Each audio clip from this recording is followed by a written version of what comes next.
Capítulo 1. El origen de la vida. La sociedad por cientos de siglos, a través de diferentes estructuras como la religión y la ciencia, nos ha enseñado que la vida consiste en una experiencia que ha sucedido al azar, donde posteriormente fuimos evolucionando para sobrevivir, según la ciencia, o fuimos creados por el deseo de un Dios externo a nosotros, a quien luego debíamos rendir tributo y ganarnos su amor y perdón, según la religión judeocristiana. Lo cierto es que en ambas teorías, de diferentes maneras, nos veíamos a nosotros mismos como seres débiles y vulnerables a experimentar toda clase de sufrimiento y, por sobre todo, capaces de morir. Confieso que por casi 27 años de mi vida viví bajo la doctrina de la religión católica y era una fiel creyente y practicante de esta religión. Honro y respeto esta etapa de mi vida, pues sin duda alguna formó parte de mi camino espiritual y fue un puente muy importante para conocer la espiritualidad no dual, en donde se reconoce al ser humano y a toda la creación como una con la divinidad, y que estamos todos conectados de manera energética, y por lo tanto compartimos la misma esencia divina, es decir, somos co-creadores de la vida. También, dentro del camino de la espiritualidad, existen varias corrientes que explican de diferentes maneras en qué consiste la vida. Sin embargo, en este material compartiré mi punto de vista sobre el tema, luego de haber experimentado y estudiado bastante sobre el mismo. Cabe señalar que en este mundo dual, nadie tiene la verdad absoluta, pues aún seguimos bajo el velo de la ilusión del ego,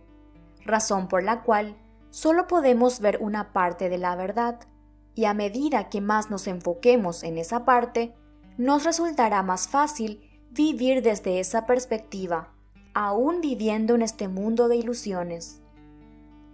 Una de las filosofías que más ha resonado en mí es la compartida en el libro canalizado Un curso de milagros, en donde se expone que la divinidad, siendo lo único que existía y lo único que sigue existiendo, una parte de ella se hizo la idea de cómo sería vivir separada del todo, como si eso fuera a ser posible. Sin embargo, al hacerse este planteamiento, se adentró tanto a esa idea que se dejó llevar por la misma, asustándose de tal separación y sintiendo una gran culpa por lo que, según ella, había acontecido.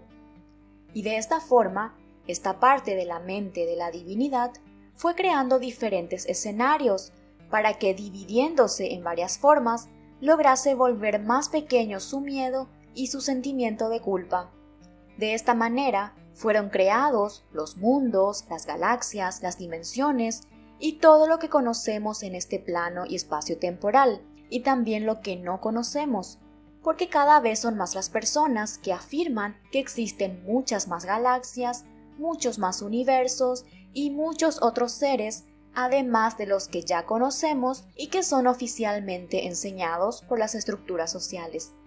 La vida ha existido desde siempre, es la divinidad. La fabricación de los cuerpos humanos, de otras razas o seres, los universos, las galaxias y todo lo demás que conforma esta realidad que percibimos y la que no, es producto de una idea de separación que tuvo una parte de la divinidad, pero que jamás ocurrió, solo fue una ilusión. Es importante recalcar que el libro fue canalizado y las enseñanzas allí compartidas viene del Maestro Jesús, el mismo mencionado en las tradiciones cristianas. Sin embargo, en el libro Un curso de milagros, Jesús no se presenta como un ser superior a nosotros, como lo resaltan en las religiones cristianas, sino más bien, Él se presenta como un hermano que logró percibir esta verdad de que Dios, la fuente, la divinidad, la conciencia, la vida, o el nombre que le quieras dar, y todos los seres de este mundo y otros mundos, estamos conectados, y por lo tanto, compartimos la misma naturaleza divina de amor y de inocencia, muy diferente a la idea compartida por las religiones, en donde se considera al ser humano como un ser inferior, pecador, débil, malo y capaz de morir. Por supuesto, el relato sobre el origen de la vida, o más bien dicho, de la realidad que conocemos o asumimos que existe, es solo una metáfora o una manera simple de relatar, de tal forma que sea entendible para la mente humana. No significa que haya sucedido tal cual. Queda a criterio de cada uno cómo interpretar ese relato y los detalles. Sin embargo, considero que lo importante es el mensaje principal de esto. Somos seres divinos porque estamos unidos a la divinidad y por consecuencia compartimos su esencia divina y todo lo que ello implica. Somos seres creadores, inocentes, abundantes, inmortales y dignos de todo bien, y por sobre todo, no existe nada fuera de la divinidad. Por lo tanto, nosotros somos la divinidad, somos uno con el todo, y que toda creencia que contradiga esto es producto de una creencia errónea. Una vez más te recuerdo, quédate con lo que resuene contigo, y todo lo demás solo déjalo pasar.